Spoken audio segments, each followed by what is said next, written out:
2026년 새해 첫 주일입니다. 오늘 함께 예배하는 성도들 주님의 이름으로 환영합니다. 올해 우리 교회 표어가 뭐죠? 그리스도의 향기를 바라자. 대전제일교회 성도들의 삶을 통해서 온 세상에 그리스도의 향기가 퍼지는 복된 한 해 2026년 되시기를 주님의 이름으로 다시 한번 간절히 축원합니다. 우리 신년주일 오늘 마태복음 2장 본문으로 별은 우리 가슴에 라는 제목으로 말씀을 전합니다. 우리가 천년 단위로 밀레니엄이라고 하죠. 그래서 우리가 지금은 2000년대를 살아가는 건데 2000년이 됐을 때를 혹시 기억하십니까? 오늘 청년들 중에는 2000년 이후에 태어난 청년들도 있을 텐데 2000년이 되었을 때는 새로운 밀레니엄이 시작된다라고 했을 때가 벌써 사반세기가 지났습니다. 그래서 2026년 2000년 이후에 가끔 새해를 맞이할 때마다 저는 문득 비현실적이다라는 생각을 할 때가 있었습니다. 2026년 이 숫자가 제 어릴 적에 보았던 공상과학 소설이나 영화에 나왔던 숫자가 아닙니까? 어느덧 그것이 우리가 발을 딛고 살아가는 오늘 현실이 되었다라고 하는 것이 오늘도 비현실적으로 느껴집니다. 제가 설교를 준비하면서 좀 찾아보니까 우리나라 최초의 SF 소설이라고 할 수 있는 게 1974년에 나왔더라고요. 50년 전인데 강성철이라고 하는 작가가 학생 잡지에 연재했던 서기 2026년이라고 하는 소설이 있었습니다.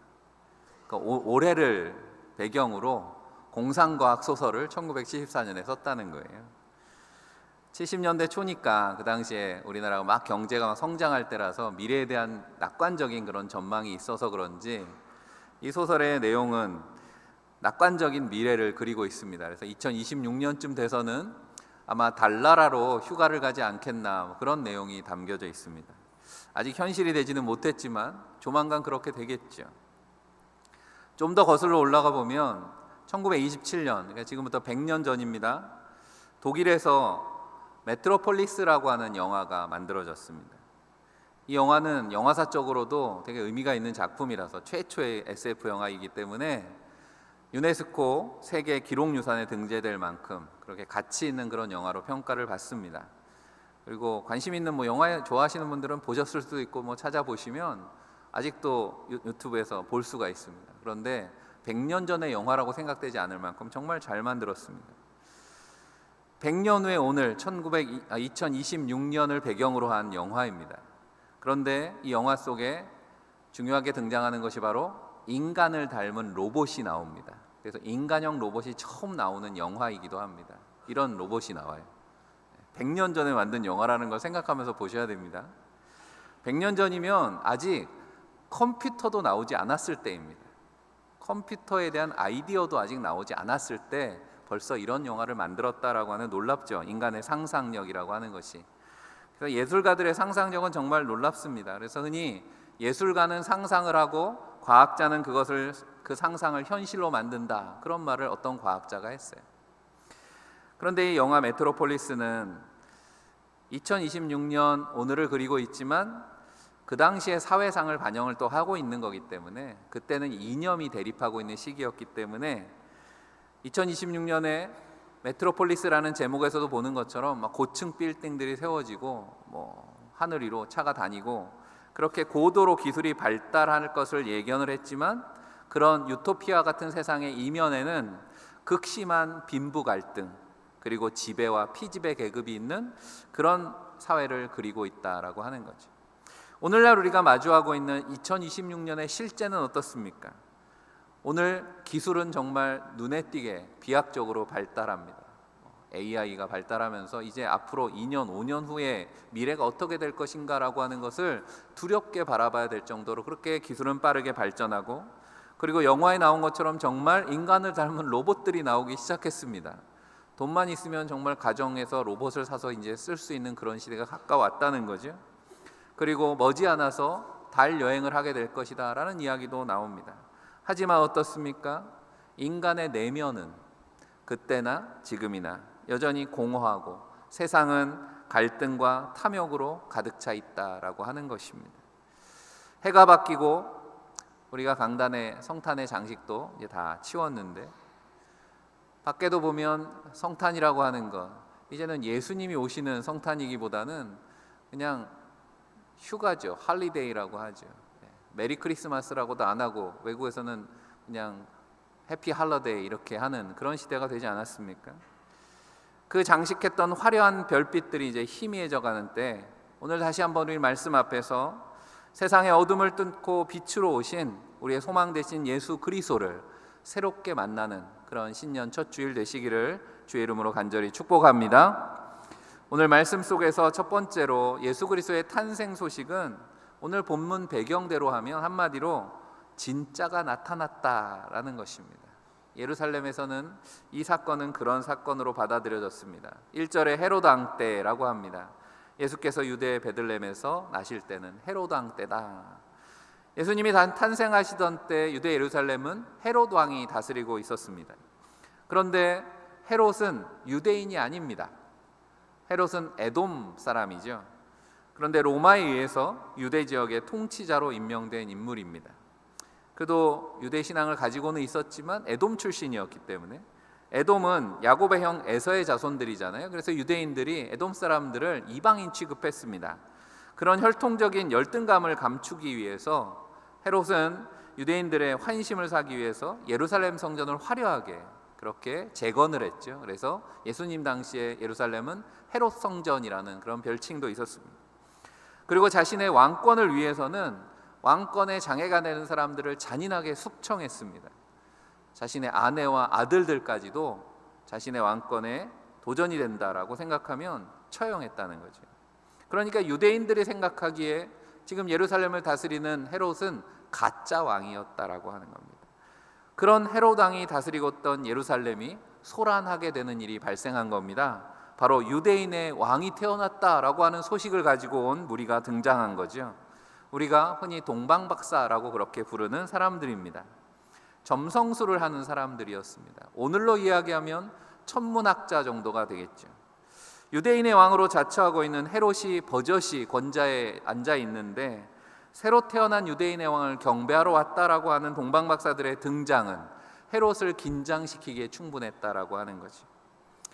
더구나 유대인들은 메시아를 기다리고 있었잖아요. 그러니까 메시아 탄생을 기다리고 있던 유대인들에게 진짜 왕이 나타났다라고 하는 그런 소문이 퍼진 거기 때문에 오늘 그런데 우리가 유대인의 왕을 경배하러 왔다라고 하는 동방박사들이 전하는 말에 먼저 주목해 보면 2절에 우리가 동방에서 그의 별을 보고 그에게 경배하러 왔노라 말합니다.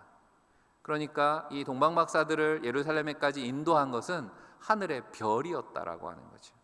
예로부터 위대한 인물들의 탄생을 별과 연관지어서 이야기합니다. 성경에서 별이라고 하는 건 메시아의 왕권을 상징하는 것입니다. 또 하나님의 백성들의 번영과 영광을 상징하는 것이기도 하지요. 그래서 지금도 이스라엘은 별을 국기의 상징으로 하잖아요. 하나님은 아브라함에게 그의 자손이 하늘의 별과 같이 많아질 것이다 라고 약속하셨고, 그 약속대로 이스라엘 백성들이 애굽에서 출애굽하면서 이스라엘 백성이 되게 된 거죠. 다니엘서 12장 3절에 보면 지혜 있는 자는 궁창의 빛과 같이 빛날 것이요 많은 사람들을 옳은 대로 돌아오게 한 자는 별과 같이 영원토록 빛나리라 라고 하는 말씀도 있습니다. 유대인의 메시아가 오실 것을 가장 먼저 알아보고 찾아온 이들이 유대인이 아니라 이방의 과학자들이었다라고 하는 것은 재미있는 그런 내용이죠. 더더군다나 유대인들에게 쓴 메시지라고 하는 마태복음에 이 말씀을 기록하고 있는 것은 특별합니다. 흔히 사람들은 과학이 발달하면 신앙은 위축될 것이라고 생각합니다. 21세기 새로운 밀레니엄이 되었을 때도 그런 의견들이 있었다는 거죠. 이제 과학의 시대, 첨단 과학의 시대가 될 텐데 그러면 사람들은 이제 과학에 매몰되게 될 것이고 신앙에서 멀어질 거다라고 그렇게 예측합니다. 하지만 실제로 그렇게 되지 않았습니다. 오히려 21세기를 영성의 시대라고도 그렇게 또 말하는 사람들이 있습니다. 왜냐하면 기술 문명이 발달할수록 사람들은 오히려 소외된다는 거죠. 그리고 삶의 의미를 찾으려고 하는 그런 움직임이 생겨나기 때문에 오히려 더 영적인 것들을 추구한다라고 하는 겁니다. 왜냐하면 과학과 신앙이라고 하는 건 서로 다른 영역이기 때문에 그렇다는 거죠. 과학이 관심하는 것은 어떻게라는 겁니다. 우리 영어로 하면 how죠. 어떻게 세상이 작동하는지를 설명하는 것에 과학에 관심이 있습니다. 하지만 신앙은 다르죠. 어떻게보다는 왜입니다. 영어로 하면 why가 되는 거죠. 왜 세상이 존재하는지, 그 존재의 목적과 의미에 더 관심을 갖는 것이 신앙이기 때문에 그렇습니다. 이 두 영역을 다 관심을 갖게 다루는 그런 사람들이 있겠죠. 그런 인물들 중에 우리나라에도 많이 알려진 존 폴킹혼이라고 하는 분이 있습니다. 이분은 케임브리지 대학에서 물리학을 가르치는 과학자이기도 하고 또 영국 성공의 사제이기도 한 신학자이기도 합니다. 그러니까 과학과 신학의 영역을 다 두루 섭렵한 분이라서 이분이 하는 이야기는 귀담아 들을 필요가 있습니다. 존 폴킹혼은 과학과 신앙을 우리의 두 눈에 비유합니다. 그러니까 우리가 사물을 볼 때 정상인이라면 두 눈을 가지고 보는 거죠. 근데 한쪽 눈으로만 보게 되면 어떻습니까? 물론 볼 수는 있지만 한쪽 눈으로만 볼 때는 세상은 평면으로 보이는 거죠. 세상의 깊이와 거리를 우리가 제대로 알 수가 없다라는 거죠. 두 눈을 함께 사용할 때 세상을 제대로 보게 된다라는 것을 설명하기 위해서 자주 사용하는 비유가 주전자 비유라는 게 있습니다. 이 존 폴킹혼이 자주 이야기하는 거예요. 주전자 비유라는 건 뭐냐면 주전자에 물이 끓고 있습니다. 그러면 과학의 눈으로는 어떻게 물이 끓는지에 관심을 갖는다는 거죠. 물이 어떻게 끓습니까? 열을 가하니까 그러면은 온도가 올라가서 100도가 넘으면 끓기 시작하는 거죠. 물이 액체가 기체가 되면서 그렇게 끓게 된다. 이게 주전자를 바라보는 과학의 시선입니다. 그런데 신앙의 눈으로 보면 왜 관심이 있다는 거죠. 왜 주전자에 물이 끓고 있냐는 겁니다. 이렇게 설명하는 거죠. 왜 지금 주전자에 물이 끓고 있냐면 손님이 왔다는 거죠. 손님이 와서 손님과 함께 따뜻한 차를 한 잔 마시기 위해서 내가 주전자 물을 올려놓았기 때문에 물이 끓고 있는 거야 라고 설명한다는 겁니다. 어떻습니까? 두 가지 설명이 다 맞는 거죠. 물이 어떻게 끓고 있는지에 대한 설명도 되지만 왜 물이 지금 끓고 있는지에 대한 설명도 되기 때문에 그렇습니다. 그래서 제가 가끔 그런 말씀을 드립니다. 성경은 과학책이 아니라고. 우리 성경에 나오는 많은 이야기들을 과학의 눈으로 보면 설명이 안 될 때가 있기 때문에 그렇습니다. 그러니까 왜라고 물어야 되는데 어떻게라고 물으면 답이 안 나온다는 거죠. 왜 하나님이 세상을 창조하셨는가? 왜라고 물어야 되는 것을 어떻게 세상이 창조되었는가라고 물으면 답이 안 나온다는 거죠. 그나마 찾아낸 게 빅뱅이니 이런 이야기 하지만 그건 우리가 이해할 수 없는 이야기잖아요. 왜 주님이 육신을 입고 이 땅에 오셨는가? 말씀 앞에서 우리는 그렇게 질문해야 되는 거죠. 어떻게 독생자가 어떻게 동정녀에서 태어날 수 있느냐라고 물으면 역시 대답을 찾기가 어렵다라고 하는 겁니다. 물론 하나님은 우리가 왜이든 어떻게이든 엉뚱한 질문을 해도 찰떡같이 대답해 주시는 분이심을 믿습니다. 그래서 수준 높은 과학자들 같은 경우에 앞서 말한 존 폴킹혼 같은 사람들은 우주의 정교한 질서와 신비를 연구하면서 오히려 그 원리에 담겨 있는 하나님의 거대한 섭리를 고백하기도 한다는 거죠. 그래서 과학자들이 고백하는 신앙은 좀 많이 다릅니다. 인간 유전자 연구를 게놈 프로젝트라고 하죠. 이것도 한참 된 이야기인데 이 게놈 프로젝트를 이끌었던 프랜시스 콜린스라는 분이 있습니다. 유전자가 이제 발견이 됐어요. 인간의 모든 비밀이 다 밝혀질 거라고 그렇게 생각했지만 그렇습니까? 그렇지 않죠. 오히려 이분은 유전자의 발견이 신앙을 위협하는 게 아니라 오히려 창조주의 정교한 설계에 감탄하게 되는 계기가 되었다라고 이야기합니다. 유전자의 신비가 밝혀지고 보니 야, 하나님 정말 대단하신 분이네 이런 고백을 하게 됐다라는 겁니다. 오늘 말씀에 별을 바라보던 동방 박사들이 그저 별만 바라보고 있었다면 특이한 별이 나타났네, 뭘 며칠에 이런 별이 나타났음, 그러고 그렇게 기록만 하고 말았다면, 그저 관찰만 하고 말았다면, 그것에 만족했다면 그들은 메시아의 탄생을 절대 목격할 수 없었을 것입니다. 저 별이 어떻게 움직이는지 그것에만 관심을 가졌다면 그들은 그냥 그 자리에 머물고 말았을 거라는 거죠. 하지만 그들은 그 별이 자신들을 구원자에게로 인도한다라고 믿었다라고 하는 거죠. 신앙의 눈으로 바라보기 시작했습니다. 저 별이 움직이는 이유가 뭘까라고 하는 거죠. 왜 저 별이 저렇게 움직이는가? 자신들이 가지고 있는 지식의 끝에서 그들은 하나님의 음성을 들었다는 거죠. 하나님의 초대를 발견했습니다. 그래서 그 별을 따라가기로 결단했습니다. 오늘도 우리가 예배하는 자리, 말씀을 듣는 자리는 말씀 앞에 결단하는 자리임을 믿으시기를 바랍니다. 그래서 그들은 그들의 안락한 삶의 자리에서 그 별을 따라서 험한 사막과 산을 넘었다라고 하는 거죠. 그리고 마침내 그들은 보이지 않는 진리이신 예수 그리스도를 만나게 되었습니다. 요즘은 어떻습니까? 우리는 도시에 살다 보니까 진짜 별 볼 일이 없지요. 하늘을 올려다봐도 별이 잘 안 보입니다. 우리를 진리의 길로 인도하기 위해 오신 주님의 부르심을 따르는 것도 그렇습니다. 우리를 방해하는 세상의 빛들이 너무 많지요. 하지만 그런 세상 앞에서 우리는 오늘 결단해야죠. 주님의 빛을 따르기로. 가짜 구원자들이 가득한 세상에서 유대인의 왕으로 나시니가 참된 왕이 어디 계시냐라고 물었던 이 동방박사들과 같이 우리도 인생의 길에서 주님 비추시는 말씀의 빛을 따라서 참된 구원자이신 주님을 따르는 믿음의 순례자들이 되는 한 해 되시기를 간절히 축원합니다. 두 번째로 그렇게 별을 따라서 별이 머문 곳에서 그들은 별을 만나게 되었다라고 말씀하고 있습니다. 동방박사들이 별을 따라서 처음에는 예루살렘으로 왔습니다. 드디어 유대인의 왕을 메시아를 경배하게 되는가라고 생각했겠죠. 왜냐하면 그 별이 가는 방향이 예루살렘인 걸 알았기 때문에 유대인의 왕이 태어나는가 보다. 별의 주인공 당연히 유대인의 왕실에 있을 거다라고 생각했다는 거죠. 그렇지만 앞서 본 것처럼 어떻습니까? 그곳에는 가짜 왕이 있었다라고 하는 거죠. 화려한 성읍인지는 모르겠지만 그곳은 가짜가 판을 치는 곳이었다라고 하는 겁니다. 인간적인 생각에 유대인의 왕은 당연히 궁궐에 있겠지 했던 생각은 잘못된 생각이라는 걸 깨닫게 됩니다. 그리고 그들의 생각을 바로잡아 준 것은 바로 하나님의 말씀이었습니다. 헤롯이 두려워졌죠. 그래서 신하들을 다 불러 모아놓고 유대교 지도자들을 모아놓고 도대체 메시아가 어디서 탄생하는 거냐, 성경에 뭐라고 말씀하냐 찾아보니까 그들이 미가 선지자의 예언에서 힌트를 얻었습니다. 미가서 5장 2절의 말씀을 오늘 본문에 인용하고 있는 것. 베들레헴 에브라다야 너는 유다 족속 중에 작을지라도 이스라엘을 다스릴 자가 내게서 내게로 나올 것이라. 그의 근본은 상고의 영원에 있느니라 말씀합니다. 영원하신 왕이 오실 텐데 바로 베들레헴에서 탄생할 것이다. 우리가 말씀을 놓치지 말아야 되는 이유입니다.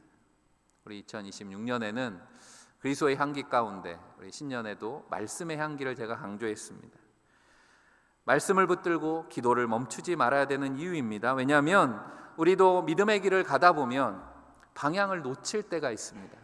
세상의 유혹에 이끌려서 별을 보고 왔는데 별을 보다 그만 화려한 성읍을 보게 된 거죠. 우리도 신앙생활 하다 보면 그럴 때가 왜 없습니까? 아니면 우리는 제대로 가고 있는데 눈앞을 가로막는 장애물들을 만나기도 합니다. 인생의 시련과 고난을 겪는 거죠. 그럴 때 우리는 다시 말씀에 의지해야 되겠습니다. 우리의 길을 인도하시는 선한 목자 되시는 주님의 음성이 말씀에 담겨 있기 때문에 그렇습니다. 세상에 빼앗긴 마음의 눈을 들어서 다시 하나님을 바라봐야 된다라고 하는 거죠. 그렇게 동방박사들도 다시 정신을 차리고 하늘을 보았더니 9절에 동방에서 보던 그 별이 문득 앞서 인도하여 가다가 악이 있는 곳 위에 머물러 서 있는지라 말씀합니다. 다시 하늘을 들어보니 그 별은 계속해서 움직이고 그리고 마침내 한 마을 위에서 멈추어 선 것을 보게 되었다는 거죠.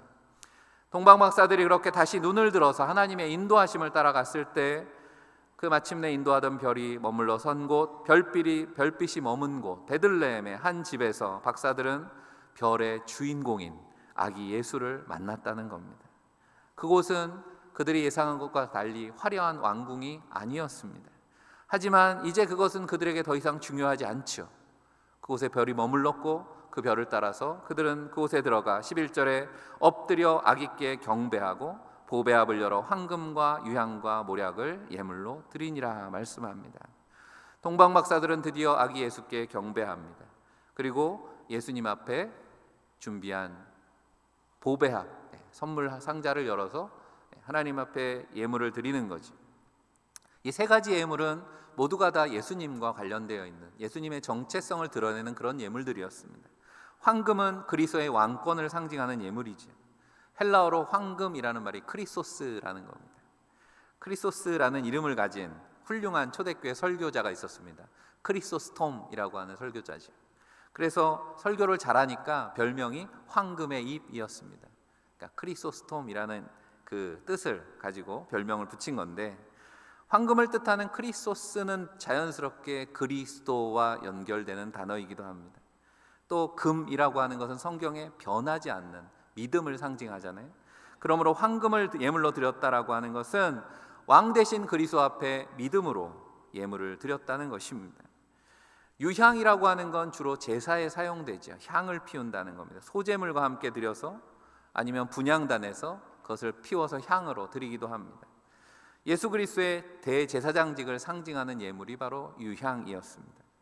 마지막으로 모략은 제사장이나 왕이나 선지자, 우리가 기름 부음 받는다. 우리가 송구영신 때도 목사님들이 여러분들 이마에 십자가로 이렇게 기름 부으면서 하나님의 은혜의 축복을 했는데, 그러니까 기름 부음, 관유를 만들 때 사용하는 것이 바로 모략이었습니다. 요한복음 19장에 보면 예수님께서 돌아가셨을 때 예수님의 장례를 준비하면서 니고데모가 모략을 가지고 왔다라는 기록이 있습니다. 왜냐하면 모략은 방부제 역할도 하기 때문에. 그래서 모략은 구원자로서 메시아의 죽으심과 고난을 예비하는 그런 의미도 담겨 있는 그런 예물입니다. 이처럼 동방박사들이 준비한 세 가지 예물에는 만왕의 왕이시고 위대한 대제사장이시고 유일한 구원자로 오신 예수 그리스도의 정체성을 담은 그런 예물이라고 하는 것입니다. 그들이 아기 예수께 경배하며 예물을 드릴 때 그들의 인생에서 가장 위대한 순간을 맞이한 것입니다.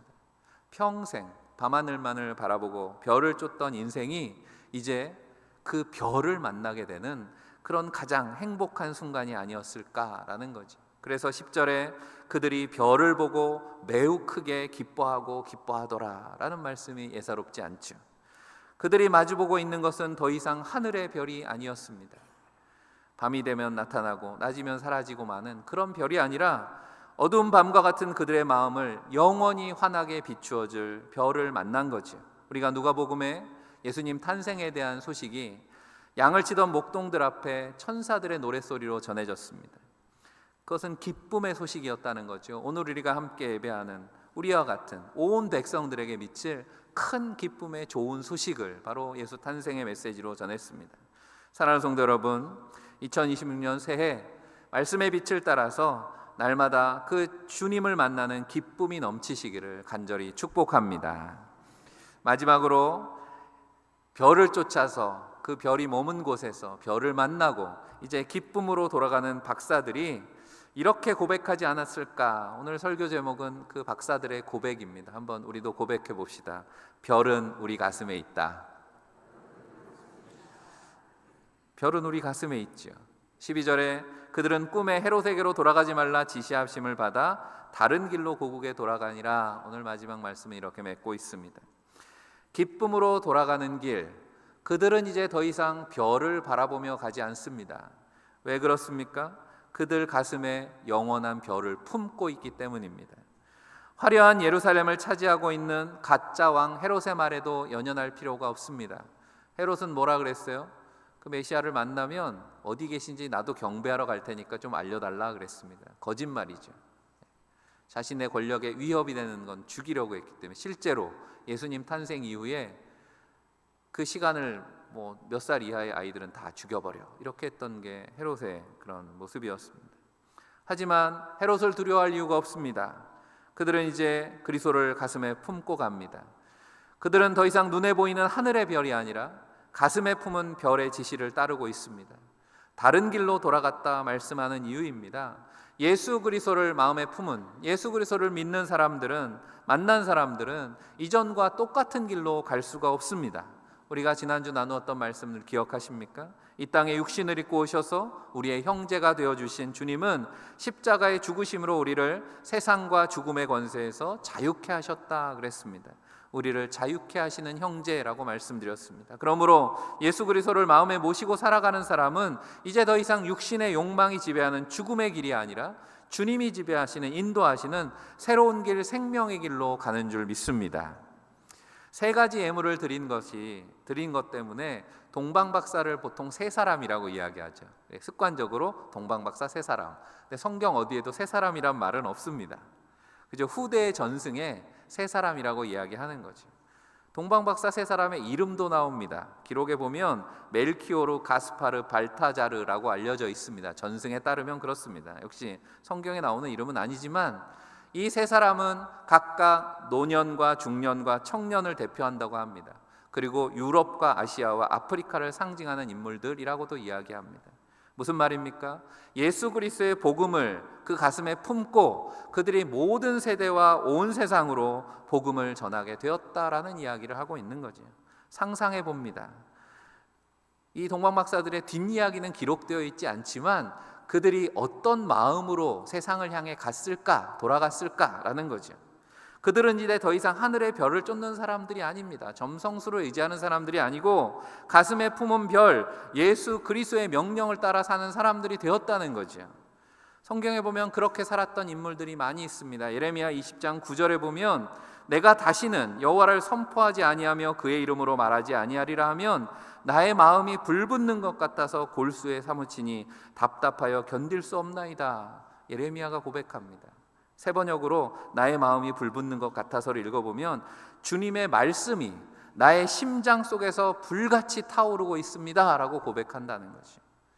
하나님의 말씀을, 그리스도를 마음에 품은 사람은 선지자 예레미야와 같은 고백을 가지고 살게 되는 줄 믿습니다.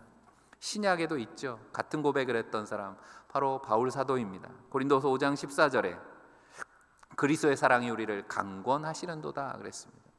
5장 19절에 나오는 말씀이 누구든지 그리스도 안에 있으면 새로운 피조물이라고 말씀하잖아요. 이제 이전 것은 지나갔으니 보라 새 것이 되었도다, 새롭게 되었다라고 하면서 그 새롭게 된 사람의 마음이 뭐냐? 그리스도의 사랑이 우리를 강권하신다는 거죠. 세 번역으로 읽으면 그리스도의 사랑이 나를 휘어잡습니다 이렇게 표현하고 있습니다. 그 마음에 그리스도의 별을 품은 사람, 말씀은 품은 사람, 그리스도의 사랑에 휘어잡힌 사람은 바울과 같이 고백할 수밖에 없습니다. 오늘 성경은 우리에게 질문합니다. 우리의 가슴에는 어떤 별이 있느냐라고 하는 겁니다. 영화 속에서 반짝이는 주인공들을 스타라고 합니다. 별에 비유합니다.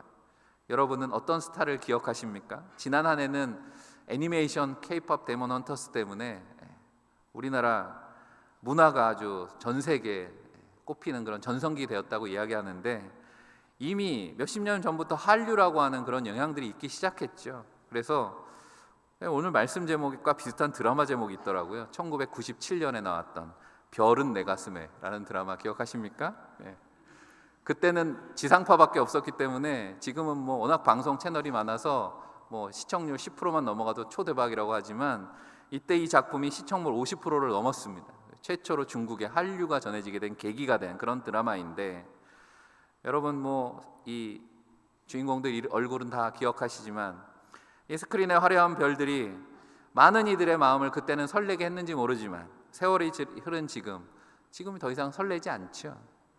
사랑하는 성도 여러분, 우리의 가슴을 날마다 설레게 하실 분은, 우리가 영원히 가슴에 품고 살아야 될 별은 우리 주 예수 그리스도이심을 믿으시기를 바랍니다. 성탄의 장식은 또 그렇게 있다가 사라지고 세상의 화려한 불빛도 꺼질 겁니다. 하지만 우리 가슴 속에 이 별은 더 찬란하게 빛나게 될 줄로 믿습니다. 오늘 말씀 앞에 결단하시기 바랍니다. 그 별의 인도하심을 따라서 참된 평화와 구원을 주시는 생명이신 예수 그리스도의 복음을 온 세상에 전하는 저와 여러분들이 되어서 우리 올해 표어처럼 그리스도의 향기를 전하는 대전제일교회 성도들이 다 되시기를 주의 이름으로 간절히 축원합니다. 기도하겠습니다. 사랑의 하나님, 2026년 아무도 살아본 적 없는 시간을 우리에게 선물로 허락하시니 감사합니다. 하지만 여전히 이기적인 욕망과 죄의 노예가 되어 살아가는 세상에 오직 예수 그리스도만이 우리의 영원한 소망인 줄 믿습니다. 어두운 세상을 밝히기 위해 오신 예수 그리스도를 마음에 품고 살아가는 성도들이 되게 하여 주옵소서. 그래서 믿음의 길에서 때로 방황할 때에도 진리의 말씀 되신 주님이 우리를 바른 길로 인도해 주실 줄 믿습니다. 날마다 주님의 이름 붙들고 기도할 때 우리를 그리스도의 사랑으로 뜨겁게 하시고 온 세상에 그리스도의 복음의 향기를 전하게 하여 주옵소서. 우리 가슴에 영원한 별로 함께 하시는 우리 주 예수 그리스도 이름 받들어 간절히 기도하옵나이다. 아멘.